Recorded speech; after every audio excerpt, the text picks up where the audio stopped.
We are born free, and we will die free. The time in between, though, that's complicated. In that time, governments, institutions, and our egos will limit our ability to find true freedom in this life. These are real stories of real people overcoming the odds, persevering in justice, and unlocking their potential. Welcome to Finding Freedom. Here's your host, John Oderman.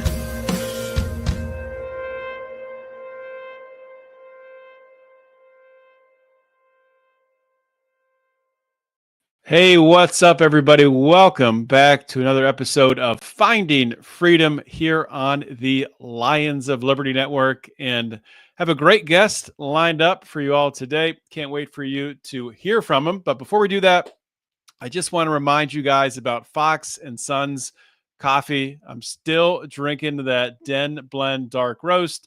Love it. If you want to get 15% off an order of $40 or more, go to the letter N, sons.com and enter promo code John to take advantage of that deal. So without any further delay, I just want to jump into today's show because we have a lot to talk about. And I'm going to bring in David Gornoski. He's a libertarian entrepreneur. He's a speaker. He's a writer. He's the host of a longtime radio show called A Neighbor's Choice, which is a show that looks at politics, science, and culture through the lens of Jesus's personhood revolution. He's also the host of another show called Hidden Things, where he's interviewed some people you might know of, like Ron Paul and Jordan Peterson. So, David, great to have you back once again on Finding Freedom. Thank you. Now, our show is Things Hidden. Hidden Things is a cheap ripoff of us. Thanks. Hidden Things is the dollar store knockoff version of Things Hidden. On Gotcha, Hidden Things, they do everything opposite of what we do. So I guess I said it backwards there as I was reading it, but thanks for the correction. David, tell my audience, it's been a while since you've been on. I know you've been up to a lot, which we'll get into in the show here, but what is new with you in your work, and what are you passionate about these days? I'm just excited to see the opportunities we have with this new administration to change cultural and market opportunities for people in this country. You know, I mean, in 2018, I was one of the only, if not the only guy on major market FM, AM broadcast, normie reaching radio stations talking about seed oils in a news comment. I mean, people would talk about seed oils if you went to obscure niche podcasts that were dealing with nutrition, but that was preaching to the choir. I was the guy who kind of pioneered bringing the seed oil thing into political and news discourse, talking about toxic seed oil sludge and what the different seed oils were and why we need to replace them with tallow. And then here we are a few years later, and we've got a Secretary of Health who's mimicking that same rhetoric. And he did not think about or talk about seed oils in 2018. I can tell you that. Maybe he thought about it, but he wasn't talking about it publicly. And now Steak and Shake is doing seed oils, getting rid of seed oils and putting beef tallow fries. So, man, things can move fast, and it just goes to show that if you stick with something, I'm not saying it was just me, but obviously you catch an idea and it starts to get medically transferred. That's what I talk about all the time, mimetic desire, which is that people copy, and that's good. We all copy, and we got to copy good things, not bad things, and find win-win solutions with what we desire. So you have people not knowing about a subject that's very obscure. You stick to your guns, you do it relentlessly, you cross-pollinate it with other influencers, you connect it to other things, and before you know it, it's spreading like wildfire. And one of the guys who was good at spreading the seed oil discourse in a humorous way on Twitter was a guy named Seed Oil Disrespecter. And actually, the first time he ever went on a radio station, it was I was inviting him onto my program, and he was on the same show as Ron Paul. So he was really excited that he was coming on after Ron Paul. So, you just never know where these ideas cross-pollinate together. Mimetic theory is something that I have spent years writing about, and I started writing about that publicly around 2015 for outlets like feed.org and LouRockwell.com. And conservative outlets like the American Conservative, which I still write for, and I was pushing that mimetic theory anthropology and showing how anthropology and some of the things that Rene Girard pioneered in an academic sense. I'm trying to bring those to the masses. And again, Rene Girard at first, it was nobody was talking about him besides, here or there in academia. And now, if you type in Rene Girard on Twitter or other sites, you'll see there's a host of people who are referencing him and using him. There's been a movie that's come out. There's been all kinds of there's a reference of mimetic theory on the HBO series White Lotus a year ago. So now it's become something that's pollinating into the pop culture. And not that not that pop culture or the mass mainstream is the end all be all for where ideas need to go, but it's important that if you have a great idea that can help people understand the world or help their life, like seed oils, getting them out of your life, those are all things that we should want to see win. And so my point in saying all of that is to say, with the Trump win, you have this massive opportunity for more cultural Overton window shifts and so forth, regardless of what they actually accomplish in the political scene. No, 100% agree with that. And got a longtime friend of the show, Daniel Lee, is watching along on X. Daniel, great to have you watching on X. And speaking of X and mimetic theory, how important was it, in your opinion, for these ideas to be able to cultivate and become popular, that Elon Musk took over, purchased X and opened it back up? For the most part, there's still a little bit of censorship, but I think any sort of social media platform is gonna have some censorship. But I mean, compared from now until what was happening in 2021, at the height of the COVID restrictions and the COVID censorship, how important is opening just a social media platform as influential as X back up to allow these ideas to free flow? Well, I mean, it's really important. I think I didn't even start a Twitter account that would be, front facing. I mean, I had one that I used to browse when I wanted to read news there, but I didn't start posting and having an active account until after Elon Musk was involved with Twitter. Mm-hmm. So because I always felt like it was such a hostile, crazy managed website that there was no point in trying to build a foundation there, because it was just it would just be throttled and censored and so forth. But I probably I bet wrong, because in some sense he's really elevated that platform beyond the other big oligarch sites like YouTube and Facebook and so on, which YouTube ended up deleting my channel during COVID because we were saving people's lives and they didn't want to hear about wrongthink. And actually, the last strike they gave me was a caller on my talk radio show called in and just made a comment that got the channel totally destroyed. They've since tried to do a mea culpa and they've restored that old account I used to have, but they still censor and throttle everything. And so does X, like you said. But yeah, I mean, look, I couldn't have done, I think you'd asked me to talk about what what happened with Ron Paul and I on my show, but that was done on X. I mean, we put that out on every other platform, but it was the special, unique situation that X has that allowed that to go viral and hit so many different things at once to make a big impact. Let me tee that up for you, because I think it's super important to talk about. So, I've talked about on my show, my audience knows I voted for Donald Trump, and I had already decided, well before the election, really in July, right before he got shot. Funny enough, I decided I was voting for Donald Trump.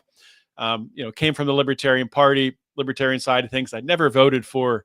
I did not vote for Donald Trump in the previous 2 times that he ran, but for many reasons, for seeing just the lawfare against him, and really seeing a different type Donald Trump, one that was had a much better plan of attack. It seemed to come in and actually make changes that are needed. I think if he would have won again right after that first term, I don't think we'll be seeing what we're seeing right now. But anyway, to get to the Ron Paul DOGE connection. And I saw that clip of, you interviewing Ron Paul and asking him about if he'd like to be involved with Doge, and then Elon retweets it and it catches fire. And I'm curious from your perspective, because I think that clip really had an impact on the election for sure. I know a lot of libertarians, LP libertarians, Libertarian Party types, who voted for Donald Trump, at least in part because of that Ron Paul connection to Doge. Yeah, it was really, I didn't plan it to be what it became, but I certainly was. I had one major, I thought I want to have Ron Paul on right before the election, right? So this is the week before the Tuesday election in November. And I thought, what's the one thing I really want to ask him? And right before that weekend, they had the what is it called? The New York City rally that Trump had at Madison Square Garden, right? And they had Elon come out with Howard Lutnick, and Howard Lutnick said, "So how much are you going to cut, Elon?" And he said, "At least $1 trillion," right? And the crowd roared, right? And at first, I was like, man, usually Trump doesn't talk about massive cuts to government as one of his applause lines.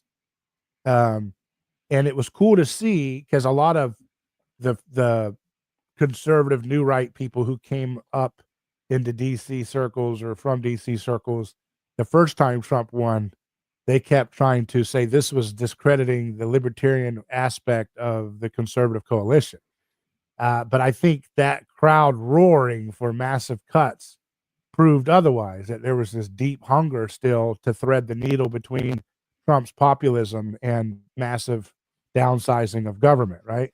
And so I heard that crowd roar for Elon, and I thought, there's a huge momentum here, it sounds like. And I thought, Elon's known for a lot of things, but he doesn't have any track record of cutting government, and people didn't know how serious he was. And I thought the one guy who is most serious about this, beyond anybody in political world, is Ron Paul. And I thought, wouldn't that be cool to get Ron Paul to weigh in? Because I had seen that Ron had tweeted out one of Elon, I think that very clip, and said, "I can show you where to start," or something with the Federal Reserve and all that. And Elon liked it. And I thought, that's interesting. But I thought, Ron is not the type to ever say, "Hey, I'm willing to help." He's too humble. He's too classy. And I thought, well, it's going to need someone like me to stir up some trouble here and see if we can do something. So I just wanted to know, would you be willing to help Elon cut government? And he said, well, I'm not looking for a job, and I wouldn't want an official political position, but sure, I'd help if they asked, and it wasn't just that. It was a group of people who, are friends of mine who have bigger Twitter accounts. They've been doing it longer and doing the game a lot better, getting massive followers. They got all excited about it, started pushing and tweeting it out. And Rob Schneider, I saw he was one of the early retweeters of it and so forth. And it took on a life of its own. And I handed the story to, I sent a link to the Post Millennial and said, hey, you got to take a look at this. We broke some news, and they reported a good story about it. And I think that was the first thing that Elon Musk saw and replied to publicly, at least. And he said, I'd love to have Ron Paul on board. And I think it's a great combination. Since then, we've continued to try to push that relationship stronger and stronger together. But I do think it had a significant impact in the outcome of the election, in terms of it did go viral before the weekend, that weekend right before the election. So it was a perfect clutch timing. Mm-hmm. And it shifted a lot of swing voters. I remember seeing Ron Paul, trending #1 worldwide on Twitter that weekend, right before the Tuesday election. And people were saying, I wasn't going to vote for Trump, but I'll crawl through glass at the chance for Ron Paul to have a role with DOGE, right? And I think the people still want that. And I don't know to what extent Elon will carry through with that, but he certainly has tweeted. Ron Paul, boosted his show and replied and retweeted his show almost every week for several months now. So Yeah. He's always tweeting out his quotes and saying, I want him to be, auditing the Fed. That'd be great. He should be the chairman of the Fed, So we still don't know exactly where the teeth of this will be. But I wrote a recent piece in the American Conservative right before Elon's latest bout of tweeting out about audit the Fed for Ron. And I said, I think that Elon should invite Ron to have a greater role in DOGE. And I think, obviously Ron doesn't want to be flying to DC and stuff every day, but if he were to have a liaison that was in the room representing Ron's wisdom and ways to cut and framing cuts and all the things that Ron's been thinking about for decades, that would be a tremendous thing. And I think that Ron Paul and Elon Musk should do a weekly or maybe monthly DOGE podcast where they talk about what they've cut this month and why and what it means. So those are some of the ideas I think to carry that relationship forward. Yeah, I think you bring up a really good point. Even like to this point, Ron hasn't had any, he's not sitting in the boardroom with Elon Musk, talking about deciding what to cut. But even so, just the amount getting Ron Paul's name back into the atmosphere and people watching his show and hearing his ideas, and you have the now Vice President JD Vance. He mentioned Ron Paul on at least one podcast leading up to the election. So it's been surreal to see the good doctor's ideas entered back into the mainstream, which are much needed in Republican politics.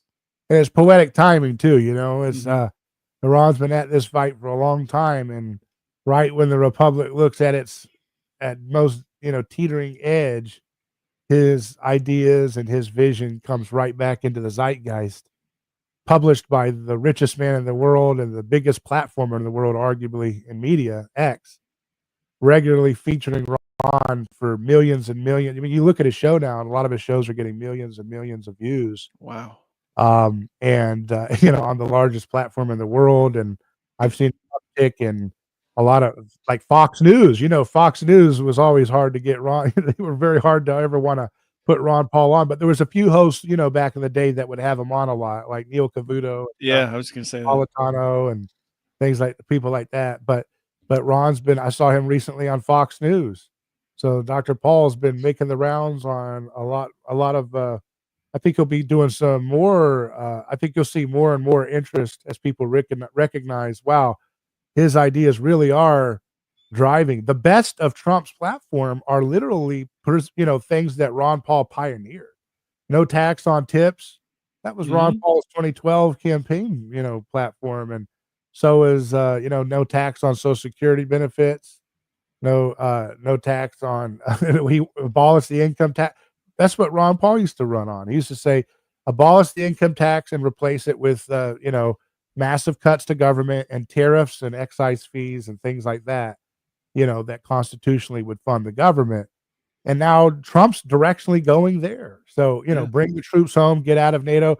The best things, and even the border stuff, Ron was saying, bring our National Guard home. And if we're going to have people guarding the border overseas, they should be guarding our border. Now that's what Trump's doing. He said end birthright citizenship. That's what Trump's saying to do. Get rid of the Department of Education. That's what Trump says to do. So, Ron Paul is the guy. Nobody else in presidential politics has pioneered singularly all the most popular aspects of Trump's campaign and at least agenda that he states. So speaking of the last thing you said there, ending the Department of Education, I just saw before we went live here on X that Trump, hopefully this is true. I mean, it could be misinformation or disinformation or malinformation or something, but that Trump is going to write an executive order to end the Department of Education, which is great. Just amazing. I mean, to imagine that happening even, 4 or 5 years ago is crazy. And the idea that we could possibly exit NATO or United Nations or I guess we're getting out of the world WHO. I don't know if that's temporary or permanent. Hopefully it's permanent. But all of these globalist institutions are collapsing apocalyptically in their credibility and their legitimacy. And those were all things that Ron Paul was pioneering, talking about American sovereignty. Ron always had a complicated package of policies. He talked about, the non-aggression principle on the human person level, but he also talked about American sovereignty, and he was critical of globalism. And all of those things are kind of coming to a head now. Yeah, for sure. So what do you think just in general of the first 6 weeks of Donald Trump's, second term in office here? Is it meeting your expectations? Is it way past your expectations? Where does it fall? Yeah, I mean, it's certainly exciting to watch, and I don't know how many of those DOGE cuts are gonna stick. I think they're trying to make it codified in a congressional package, but, the more they have to rely on Congress, the more nothing's gonna happen, you know? Right. That's the biggest weak spot of the whole deal that we're in right now is that, it's fascinating how the legislative bodies work. Each one of them individually will say everything right. They'll say, "Yeah, DC's got a lot of swamp stuff. Yeah, there's all this reckless spending. Yeah, there's all these special interests. Yeah, we're in forever wars." They'll say all the right thing individually, then they go back into the quiet private rooms and some bill comes out and they all disavow it. "Oh, I don't know anything about it, but we gotta pass it anyways. That's the best we can do." So you're always like this obfuscation of personal responsibility because of the collective nature of the House and the Senate. It really does this two-step move, right? And they always a lot of times, like what they did with this intermediary bill they did, the continuing resolution, where they put out a really garbage bill at first, right? And they let Elon and everybody else attack it. And then they came out with a slightly, less garbage bill, but really reprehensible bill. But by nature, it sucked up all the critical energy on the first garbage bill, such that the second bill, when it has a couple little nominal improvements, Right. just looks like a breath of fresh air. And tactically, the critics have spent all of their momentum on the first garbage bill, and so it makes it feel like, well, I guess this is what we'll have to take. Yeah, So sure. it's like a crooked car salesman offering you a clunker that's a scam car, and then he's like, "All right, you don't want it. Well, here's this," and you're so exhausted by the scam product they were trying to sell you the first time, you take it because the second used car that's got all kinds of lemon aspects looks like $1,000,000 compared to the first one they were trying to sell you on. So it's a sales tactic that they use over and over again, and the MAGA base sometimes falls for it. They get mad and they start screaming at Thomas Massey whenever he votes against stuff that Mike Johnson wants, and he's the best thing they've got up there. The Massey. Yeah, and they package everything together, right? So if they have in the bill the no tax on tips, the no tax on Social Security, no tax on overtime, and then So they you put want in a that. bunch of junk in it, and then someone like a Massey votes against it. They say, "What are you doing? You're voting against no tax on tips." And it's like, well, there's all this other garbage in there. Can't vote for that. I mean, it's crazy. And of course, the Democrats are going to do everything they can to not allow Trump to get through a no tax on tips, no tax on Social Security, because that's a massive win for the Republican Party if they can put that in the law. Yeah, I mean, and the whole, we're getting. That's why I say most of the wins we're getting right now are symbolic, and they're that Overton window concept. That's where Hmm. we're getting right now is normalizing all of these radical proposals as mainstream things that a sitting president would propose. Like Yeah. we got to get rid of the income tax. Like we have to drastically downsize government, like DOGE ostensibly wants to do. Whether they'll be able to do it or not is another thing. Because now he's got all of his guys in the cabinet, and now they're all going to protect their own little fiefdoms because the longer that they're there, the more they will kind of own the waste that's exposed, right? So Yeah. there's this, well, I don't want, I'm sure Elon is not quite popular on the cabinet level of the Trump machine, right? Because everybody wants to keep their little thing, protected, and they don't want to be embarrassed. And I think Pete Hegseth said he wanted what 10% cut or something of the spending over 4 years or something. I'm like, "What?" Yeah, of the Doesn't Department of sound the like what. Defense Department. Yeah. And then you got Trump saying, "Hey, let's cut our military spending by half, right? And let's get Russia and China to do the same thing." That's more important than what, is actually happening. Well, look, we want the reality to happen, but we Right. Right. understand also that this thing's not gonna be changed overnight. And, really, I just don't believe that liberty or freedom will ever be won by government downsizing. It will happen because technologies and economic advancements render the state and its bureaucracy kind of null and not Yeah. even needed. So it's just it'll be there, but it will not be needed culturally to maintain people's sense of lifestyle and normalcy and so forth. So that's my approach, is just trying to innovate beyond this era of people feeling like the only thing that we can do to change anything is go through government. It's not going to work. Yeah, I agree with that. So, Bill, speaking of technology and innovation, what are your thoughts on AI and the role that AI is going to play in the coming years, both in business and Yeah. also, like you talked about, potentially making the bureaucracy of Yeah. government irrelevant? Well, AI, think about how revolutionary it is in some ways that AI makes a young high school kid of no financial means technically on par with a great CEO of past times, because he can beckon this AI to provide him with reports. Yeah, You know, give me a report on trains and the economy in Japan, and boom, you're going to get that. yeah, Used to be that you had to be a man of great wealth to command researchers and all kinds of staff to prepare these types of data and knowledge accumulation, which gave the wealthy an entrenched advantage over those who did not come from means.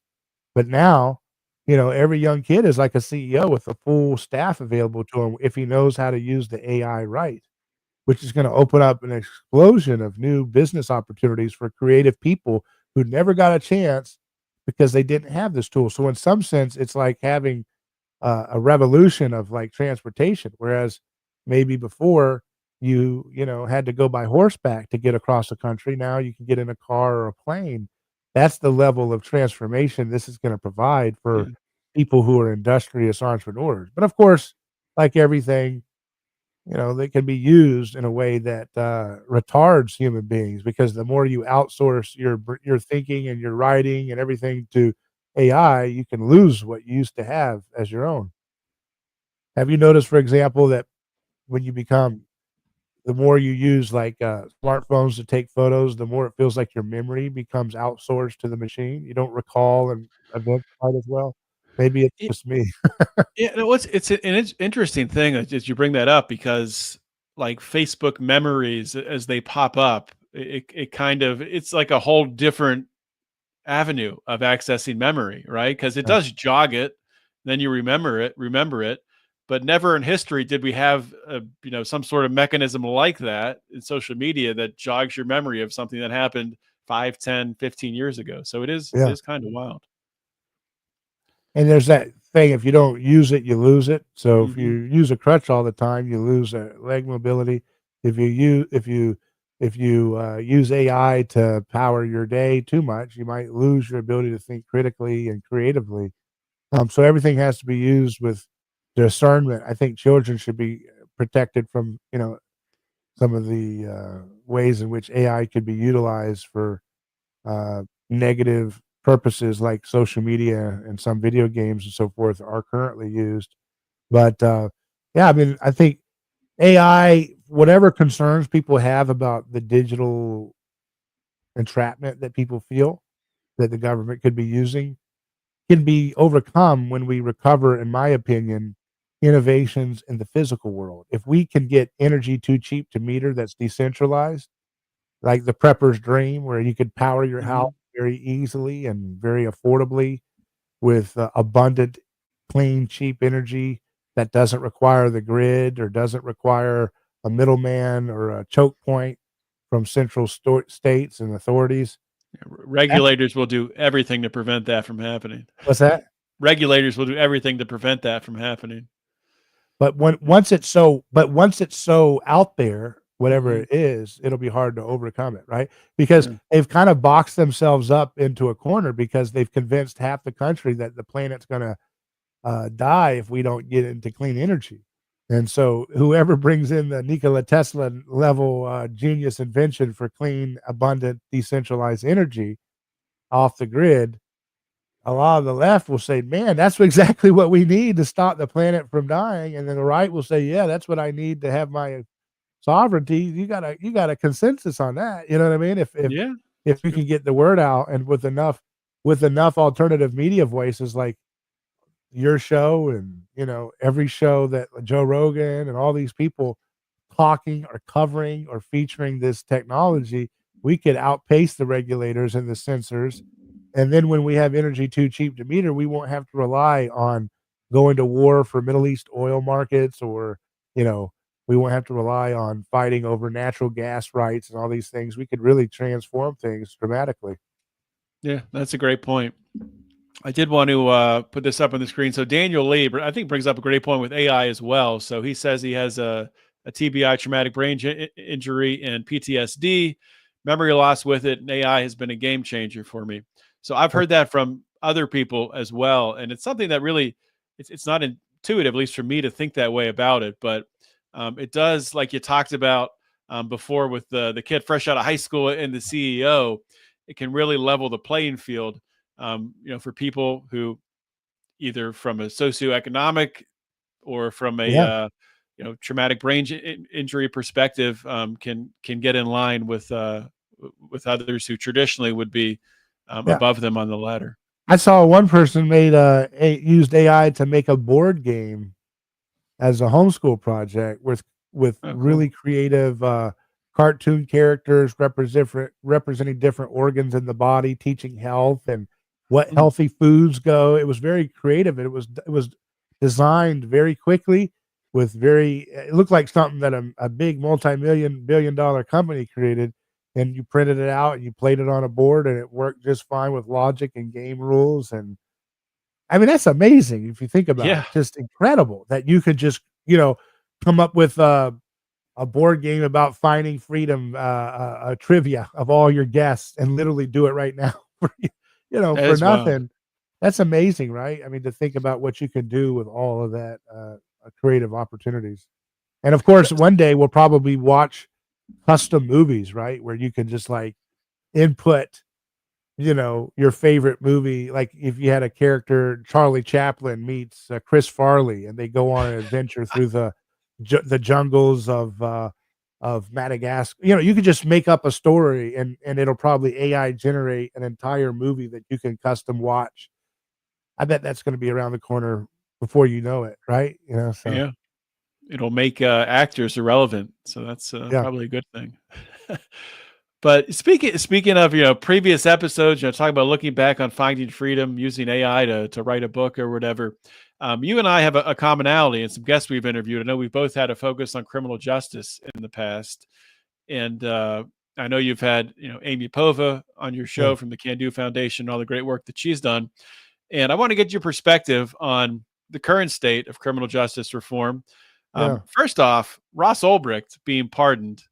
Did you see that coming? Did you yeah, think Trump would actually follow through with it? yeah. I thought it would do that. Yeah.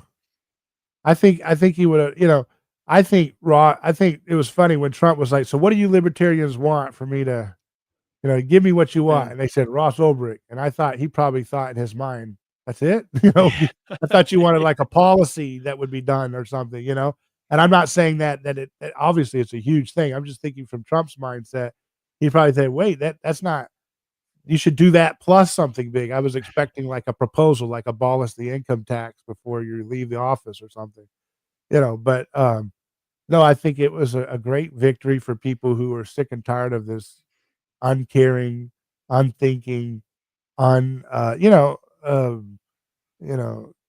inhuman way of treating people. And apparently he was persecuted by the same Southern District of New York, right?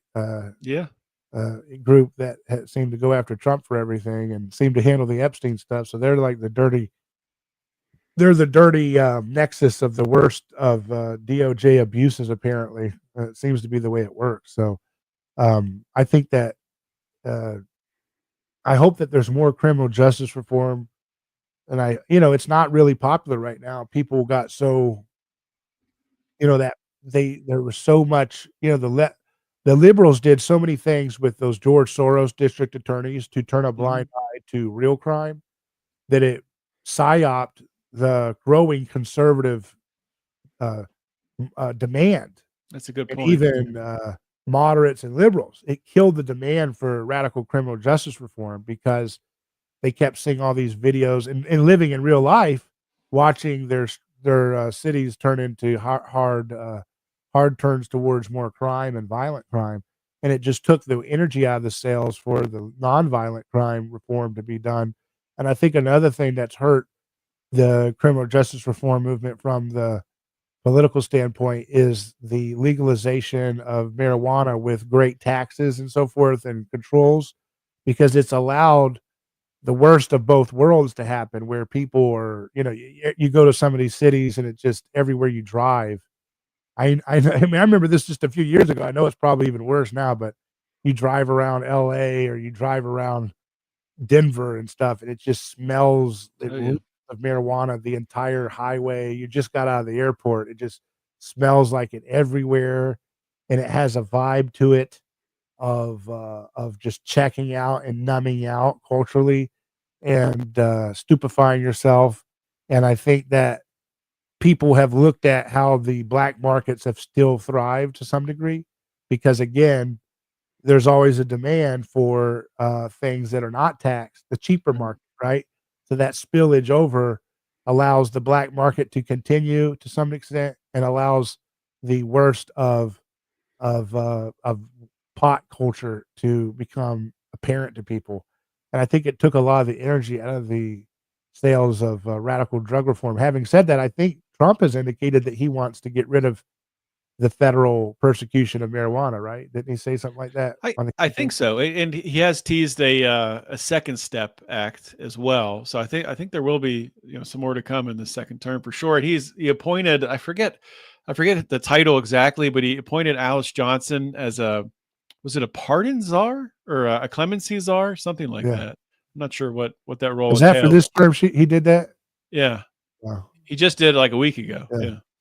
I hope that to see I talked to Amy Pova, and I hope to see if she's interested, have a role with her in the reform of the Bureau of Prisons, Yeah. cleaning that up because she knows all about that. She knows all the people who know all about that. And I'd love to see this is just me speaking. I'd love to see a team up between Steve Bannon and Amy Pova to do some real, because I know that Bannon had a transformative experience going to his stint in jail or prison Did he that really? I didn't yeah, hadn't well, heard he about came that. out there and he said, "I got a lot of things to say about the Bureau of Prison. There's some real Huh. reform that needs to happen here." So that was an eye-opening experience for him, and it hasn't got as much coverage because again, it's not a hot, trendy topic right now on the right. They're trying to play tough because of all the, you know, nuts policies of the George Soros funded, interest groups that have Yeah. legalized stealing up to $900 of materials in San Francisco or whatever. I mean, that kind of thing just really ruins everything for that kind of, a reform. Yeah. No, yeah. Hopefully there is more, and hopefully the right does get back on board, or the left. The left could as well. I mean, Yeah, wouldn't uh, that be great if the left became more libertarian like it used to be? That'd be yeah. cool, They I used don't to think I be. don't think it's going that way, as we've seen from this last Zelensky blow up in the Oval Office, and the left has doubled down on being pro intervention in Ukraine. It's been crazy to watch. Yeah, but you would think that, there might be an opening for an old school, kinda like Kennedy, Robert Kennedy style Democrat to Yeah. maybe be able to thread the needle between where they're at and where they could be. I think ultimately, not to go off on a spiel, but kind of close the show on this, I think ultimately the Democrat Party, they have to do something like that. I don't think it's going to happen overnight. There's just too many voices up front, like the AOCs and the Gavin Newsoms and the Elizabeth Warrens, that need to get to the back to allow other voices to come forward. But yeah, there has to be change because they have no promising path, no leaders emerging that Well, I the can see that with a well, positive message. the other path they have is their demographic plan where they've got millions of people in here illegally, right? And if Trump Yeah, but a doesn't lot of them are defeat. starting to vote for Trump though. Last election. Yeah. But if they make a deal with him where there's millions that are still here illegally, and if Trump doesn't deport them and they give them a path to citizenship with the Yeah, promise to vote for their garbage, campaign, I mean, that's a way for them to increase their numbers in a cheating way. But it's amazing how they play the villain. It's just so obvious. Mhm. They're like the guys that are always cheating when the ref's not looking and stuff. They're really good at playing the villain role, and they seem to always get away with it because their media is always covering for them and telling people. Can you imagine that with Joe Biden? They literally convinced half the country, at least, or not. I mean, almost half the country that Joe Biden was not in the demented state that we all knew him to be in the entire time. I mean, they literally just he was trotted out on Yeah. camera, and they literally just somehow did a magic psyop trick where they're just like, "What you're seeing is not what you're seeing. He's Yeah. perfectly sharp as a tack." And they were all saying that until that one debate, and then they all turned on him like a robotic. It was just Yeah. ridiculous. It's like hitting a switch, and now the little blabbers are blabbering another thing, and it's just absolutely insane.